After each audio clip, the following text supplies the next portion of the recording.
ফ্রিজের এক কর্নারে এই শুটকি মাছটা পড়েছিল অনেকদিন যাবত। আমি কিন্তু এই মাছের নামটাও জানি না। আপনারা যারা দেখে চিনতে পারছেন অবশ্যই আমাকে জানাবেন।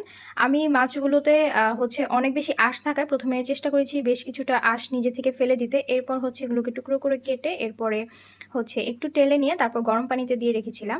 আর এই মাছটা আমি রান্না করব বেগুন, আলু, পেঁয়াজ আর সবুজ যেটা দেখা যাচ্ছে সেটা হচ্ছে কহি।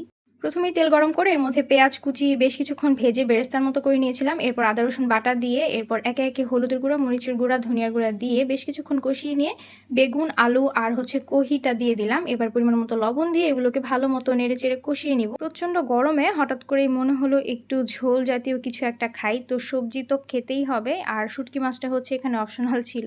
শুটকির ফ্লেভারটা বেশ ভালোই লাগবে তরকারিতে, সেই জন্যই এতটুকু শুটকি দিয়ে আমি রান্নাটা করে ফেললাম। তরকারির একদম শেষ পর্যায়ে আমি মাছগুলো দিয়ে দিয়েছি পরিষ্কার করে। আর মাছটা কিন্তু অনেক বেশি নোনা ছিল, অনেকটা